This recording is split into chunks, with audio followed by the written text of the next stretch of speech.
Mi nombre es Sabrina Ramírez y yo doy inicio a la defensa sobre los trastornos de aprendizaje. Voy a comenzar dando una definición general de los mismos. Los defino como un grupo heterogéneo de entidades que se manifiestan por dificultades específicas en la lectura, escritura, aritmética, habilidades matemáticas o razonamiento. También se refiere a cualquier déficit que presente implicaciones relevantes para el aprendizaje social, académico o el mismo funcionamiento ocupacional de un individuo. De acuerdo a varios teóricos, se pueden encontrar otros tipos de definiciones que más bien complementan la ya mencionada. Se encuentra la de Kirk y Bateman de 1962 y 1973, los cuales plantean el término por primera vez de Learning Disabilities, es decir, dificultades en el aprendizaje, en relación al desorden o retraso causado en uno o más de los procesos del habla, lenguaje, lectura, escritura, aritmética u otras materias escolares. Es decir, ellos lo enfocan los trastornos de aprendizaje al aspecto escolar. Se basan en eso básicamente. Se encuentran también los manuales como el de DSM-4, el cual califica a los trastornos de aprendizaje, o mejor dicho, los ubica como un trastorno de la infancia, niñez o adolescencia. Y menciona que los trastornos de aprendizaje vendrían siendo aquellos relacionados con la lectura, el cálculo, la expresión escrita y del aprendizaje no especificado. Se encuentra también el manual de DSM-5, que es un poco más actualizado y califica, o mejor dicho, ubica los trastornos de aprendizaje dentro de aquellos trastornos de neurodesarrollo. Es decir, plantea que los trastornos de aprendizaje son trastornos con origen en el periodo de desarrollo, caracterizado específicamente por déficits en el desarrollo con dificultades en áreas específicas o limitaciones globales en lo personal, social, así como también en el académico o en el funcionamiento ocupacional, como mencioné anteriormente. Se puede añadir otros dos puntos de vista en cuanto a la definición de lo que un trastorno de aprendizaje puede ser. Se encuentra Coplin con su punto de vista de ser desarrollista, el cual atribuye los trastornos de aprendizaje a la inmadurez de un niño. Da a entender que el niño no ha alcanzado el estadio de desarrollo necesario para la tarea escolar propuesta. Es decir, plantea, mediante un ejemplo, se puede explicar que de acuerdo a Coplin, un niño de 9 años que no leyera bien, podría no leer bien solo por el hecho de que a los 9 años no tienes la madurez necesaria para realizar dicha tarea. Es decir, a los 11 años él pudiera leer muy bien. A los 9 años no lee bien porque ciertamente resulta siendo inmaduro para la tarea. Por último, se añade este punto de vista que, de acuerdo a Silver y Rauter, se califican o se ubican a los trastornos de aprendizaje como un trastorno neuropsicológico, es decir, se deben a motivos neuropsicológicos. Se les llaman trastornos de aprendizaje o learning disabilities, y plantean que la etiología de este síndrome reside en un déficit o una disfunción del sistema nervioso central o una disfunción cerebral mínima, y que este hecho, es decir, este trastorno va a ser independiente, o sea, al padecer este trastorno será independientemente de factores ambientales, familiares o psicológicos.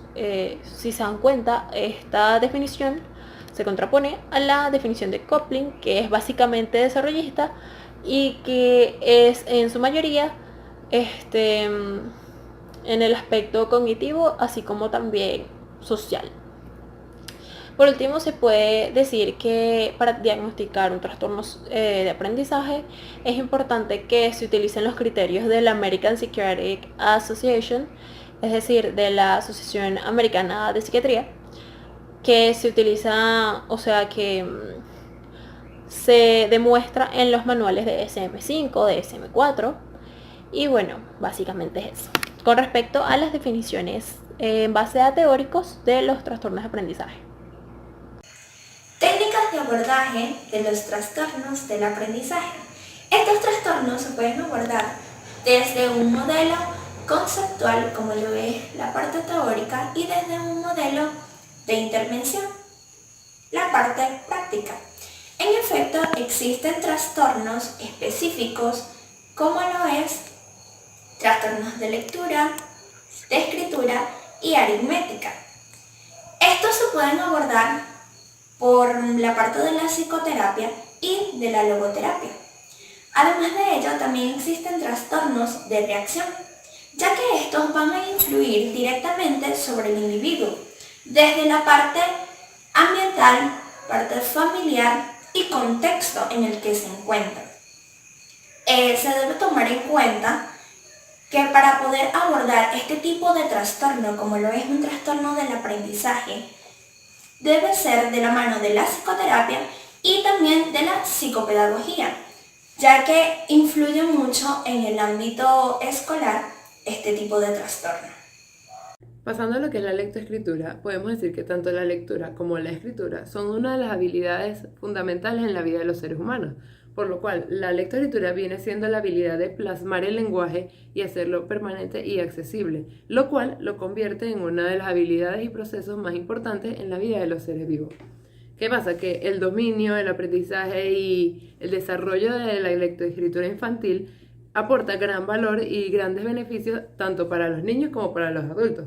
Entre los beneficios que estos aportan están el desarrollo del pensamiento y del aprendizaje, pues nos sirve como herramienta para estructurar y orientar el pensamiento de manera que nos permita guiar el aprendizaje. Seguido del desarrollo de la empatía y la habilidad de escuchar.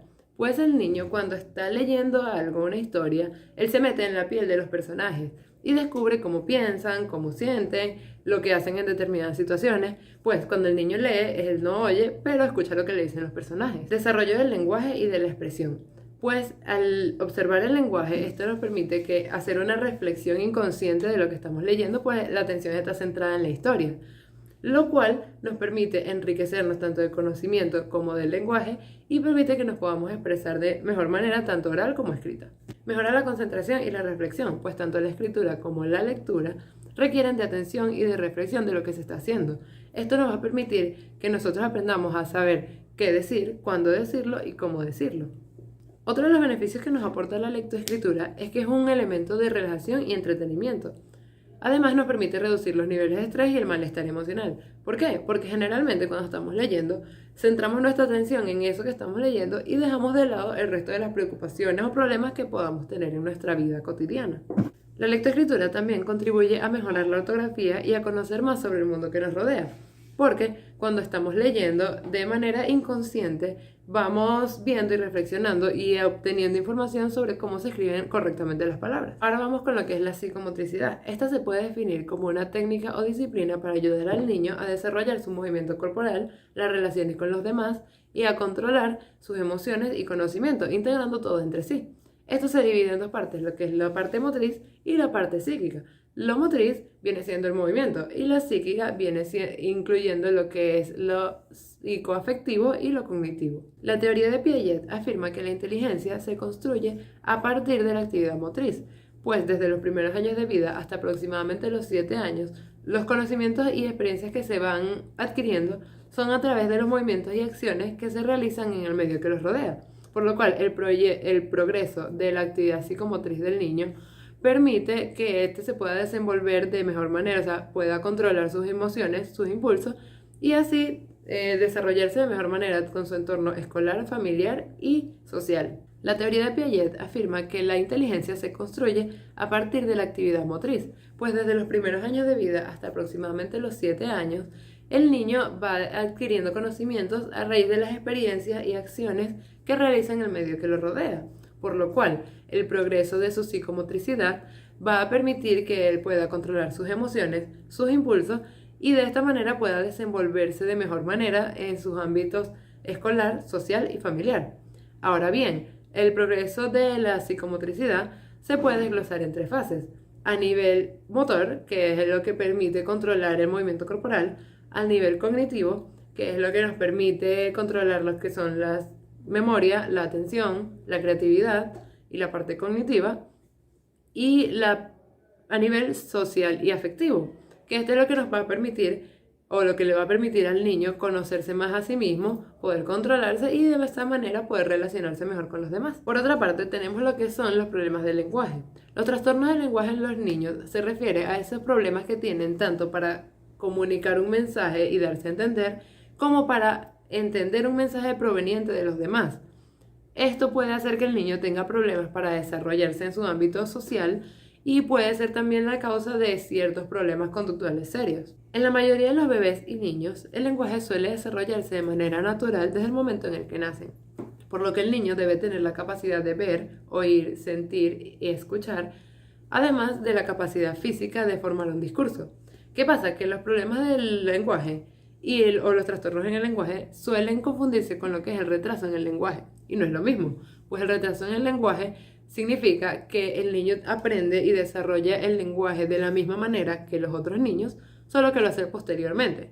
Mientras que los trastornos en el lenguaje o los problemas en el lenguaje, el lenguaje no se desarrolla de manera normal, pues el niño puede tener algunas habilidades en unas áreas del lenguaje, pero otras no. O estas habilidades se desarrollan de manera distinta a lo que es usual. Yéndome a lo que son los síntomas que me permiten identificar si un niño puede tener o no problemas del lenguaje, bueno, están los que voy a mencionar a continuación. Esto puede tener uno, dos o varios de los síntomas y pueden ir desde lo más leve a lo más grave. Voy a comenzar diciendo con los que tienen que ver con la parte receptiva. Es decir, en esto el niño puede tener dificultad para entender lo que otras personas le dicen, puede tener problemas para seguir instrucciones o para organizar sus pensamientos. Y por la otra parte está la parte expresiva, en donde el niño puede tener dificultad para juntar palabras en oraciones o puede colocarlas de manera errada en cuanto al orden. Lo otro es que el niño tiene problemas para encontrar las palabras que va a utilizar al hablar y puede utilizar generalmente muletillas como Y ahora, hablando de los tipos de trastornos del lenguaje, se pueden mencionar 3. Primero está la dificultad del lenguaje receptivo, el cual se caracteriza por la incapacidad de entender lo que otras personas le están diciendo. Las dificultades del lenguaje expresivo, el cual implica una incapacidad para expresar pensamientos e ideas. Y por último, el trastorno mixto del lenguaje receptivo y expresivo, el cual se caracteriza por la incapacidad de entender y usar el lenguaje hablado. Finalmente, vamos a hablar de lo que son las técnicas de estudio basadas en los trastornos del aprendizaje. ¿Qué son estas? Simplemente son técnicas que nos permiten mejorar el aprendizaje y que están diseñadas para ser utilizadas o en áreas en general o para ser utilizadas en ciertas áreas en específico, dependiendo de cómo estén diseñadas y de qué técnicas se estén utilizando. Entre las técnicas que más se utilizan está, por ejemplo, la de la memorización. La de la memorización generalmente es la que más utilizamos y consiste simplemente en repetir lo que se está leyendo una y otra vez hasta que eso quede grabado. Pero no se trata de repetirlo y aprendérselo al pie de la letra, sino de comprenderlo y de que de esta manera podamos adquirir el conocimiento y podamos responder cualquier pregunta que nos vayan a hacer respecto al tema. Otra de las técnicas que se puede utilizar es el método conocido como PSQ-RST, que son siglas en inglés que en español significan previsualizar, preguntar, leer, resumir y evaluar. ¿Esto en qué consiste? Esto sigue una serie de pasos. El primero es buscar el tema o revisar el tema que se desea conocer. El segundo, formular preguntas en base a ese tema que se puedan completar o responder al final del estudio. El tercero es buscar información que permita ampliar lo que ya se tiene sobre el tema. El cuarto es emplear distintas técnicas para resumir.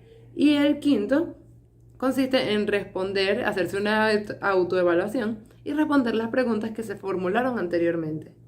Otra de las técnicas que se puede utilizar es la técnica de las tarjetas, que consiste en simplemente resumir información en distintas tarjetas, bien sea con solo texto o con texto e imágenes. También se puede utilizar mapas mentales o conceptuales, en los cuales se colocan simplemente palabras clave o definiciones corticas, organizadas en esquemas que permitan recordar mejor o más fácil la información.